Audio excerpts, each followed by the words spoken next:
मैं Jaipal Singh Yadav, advocate, x ADGC criminal Mainpuri, JP palace करैल से आपके सम्मुख उत्तर प्रदेश राजस्व संहिता की धारा 32/38 पर प्रकाश डालने जा रहा हूं। 32/38 यह धारा किसी भी त्रुटि जो भूलवश हो गई है किसी भी अभिलेख में, उस अभिलेख को दुरुस्त करने के लिए लागू होती है।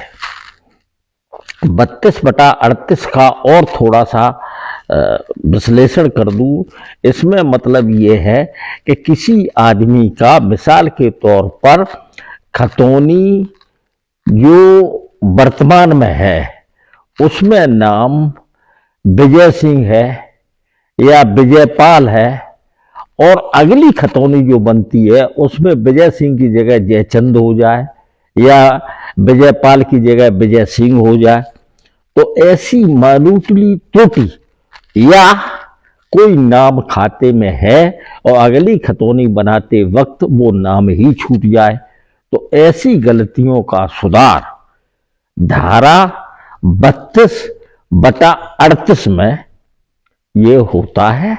और ये उत्तर प्रदेश राजस्व संहिता की धाराएं हैं।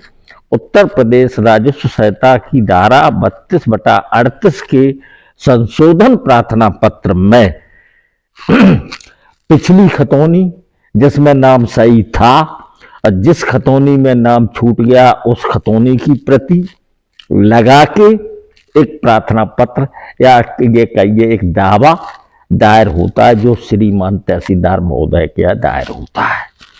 तहसीलदार महोदय के यहाँ दायर हुआ होने के बाद उस दावा की जांच तहसीलदार अभिलेखों के द्वारा अपने लेखपाल से या अपने अधीनस्थ श्री कानूनगो महोदय से या जिससे भी बेहतर वो समझे उससे वो अभिलेखों की जांच करवाता है। जांच आख्या आने के बाद फिर वो अपनी सहमति या असहमति जो भी है उससे, सहमति अगर है तो सहमति के आधार पर एक आख्या या एक रिपोर्ट बनाएगा। वो रिपोर्ट श्रीमान उप जिलाधिकारी महोदय के न्यायालय में भेज देगा। उप जिलाधिकारी, संबंधित उप जिलाधिकारी दावा को देखकर, अभिलेखों को देखकर, तहसीलदार की आख्या को देखकर वो उसमें अपना समुचित निर्णय लेगा। और 32/38 में आदेश करने का अधिकार उप जिलाधिकारी, तहसील के उप जिलाधिकारी को है, और इसका दावा दायर करने का अधिकार तहसील के तहसीलदार के न्यायालय में है। ये एक 32/38 की प्रक्रिया है। उप जिलाधिकारी महोदय के आदेश पारित करने के बाद वो एक परवाना अभिलेख में संशोधन हेतु जारी करेगा।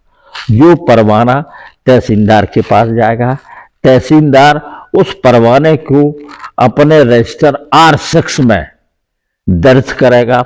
R6 में दर्ज होने के बाद वो R6 से कंप्यूटर में दर्ज होगा। कंप्यूटर से वो जो है फिर संबंधित खतौनी में दर्ज होगा। इस प्रकार से ये 32/38 की प्रक्रिया होगी। अब यहीं पर एक चीज और कह दूं कि अगर कोई त्रुटि चकबंदी प्रक्रिया के बाद खतौनी तहसील में जल्द आने पर खतौनी बनती है, उसमें गलती अगर हो जाती है तब तो सुधार होगा। अन्यथा चकबंदी के दौरान अगर कोई त्रुटि हुई है और वो त्रुटि मिसाल के तौर पर आकार पत्र 11 से आकार पत्र 23 के बनाने पर हो गई है, या 23 के फाइनल होने के बाद 45 बनाने पर हो गई है, या आकार पत्र 40 बनाने पर हो गई है, आकार पत्र 41 बनाने पर हो गई है, तो ये संशोधन जो है वो 32/38 की परिधि में नहीं आएगा। इसके लिए, ये संशोधन के लिए संबंधित काश्तकार को, संबंधित कृषक को, संबंधित खातेदार को चकबंदी न्यायालय में चकबंदी की धारा नियम 109 में एक दावा दायर करना पड़ेगा, एक आपत्ति प्रस्तुत करनी पड़ेगी। उस आपत्ति पर समुचित विचार करने के उपरांत जो बंदोबस्त का चकबंदी अधिकारी है वो उसमें समुचित आदेश पारित करेगा। आदेश पारित करने के बाद उस आदेश का नेफास वो चकबंदीकर्ता के द्वारा यानी कानूनगो के द्वारा संबंधित तहसील की जिल्द में, अभिलेख की जिल्द में और रिजर्व रखने वाली जिल्द में, इस तरीके से जो जिल्द की 3 प्रतियां बनती हैं, तीनों में संशोधन करवाएगा। और संशोधन करवाने के बाद वो परवाना अपनी फाइल में नत्थी करके फाइल का निक्षेप कर देगा। इस तरीके से हमने आपको अभिलेख संशोधन संबंधी संक्षिप्त जानकारी दी। विस्तृत जानकारी के लिए कुछ शंका है, कुछ आशंका है, तो मेरे मोबाइल नंबर 94 110 61 506 पर फोन करके हमसे पूछ सकते हैं। मैं इस वक्त तहसील करैल में वकालत के व्यवसाय में कार्यरत हूँ। देखिए, क्वेश्चन हमारा है, जैसे मान लीजिए आपने बताया कि 41-45 में कोई गलती अगर है तो वहां से संशोधन नहीं होगा, बंदोबस्त अधिकारी करेगा। उसका टाइम लिमिट क्या रहेगा? देखिए, टाइम लिमिट तो जानकारी के 30 दिन बाद। अगर किसी गलती की जानकारी आज हुई है तो आज से 30 दिन के अंदर संशोधन प्रार्थना पत्र दिया जाए। अच्छा, जैसे मान लीजिए किसी की सन 1990 में चकबंदी हुई, हाँ, उसे 2024 में पता लगा कि भाई ये तो हमारा आकार पत्र जो है गड़बड़ हो गया 41 या 45, तो अब वो तहसील से तो कुछ नहीं कर सकता। नहीं, तो अब वो वहां जाए। हाँ, वो चकबंदी अधिकारी बंदोबस्त के यहाँ अपना दावा दायर करे।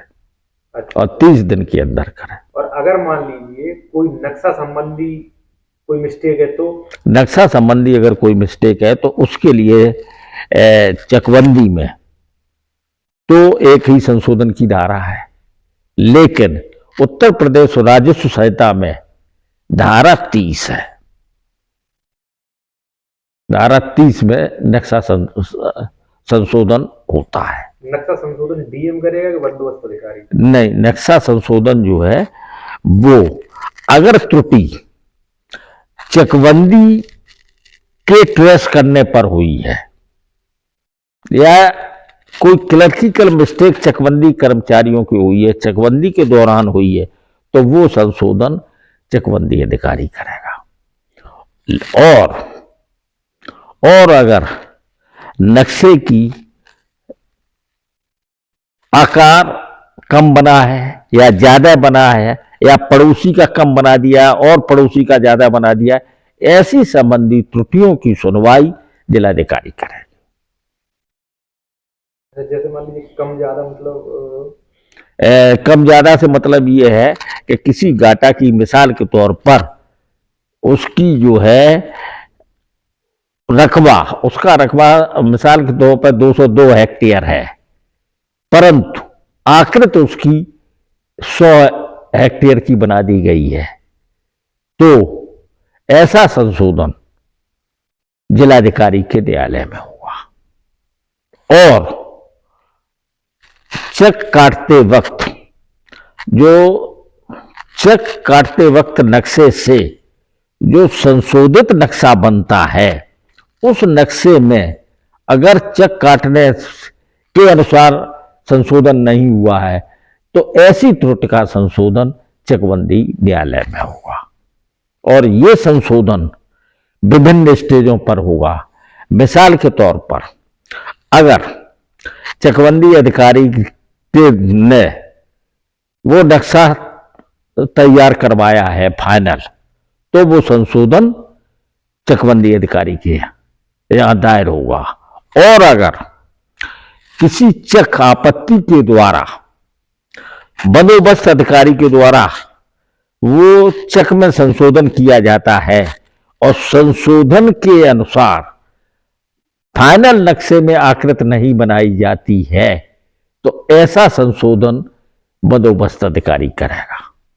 और फिर इसमें भी एक चीज है कि अगर किसी की चक आपत्ति डीडीसी के द्वारा डिसाइड हुई है, डीडीसी ने अगर कोई चक आपत्ति डिसाइड की है और किसी चक में संशोधन किया है और संशोधन के बाद वो फाइनल नक्शे में बनाते वक्त कोई त्रुटि हो जाती है या कोई कमी बेसी हो जाती है, तो उस कमी बेसी का भी संशोधन डीडीसी ही कराएगा, न कि चकबंदी अधिकारी। ठीक है। ये लंबा हो गया बहुत।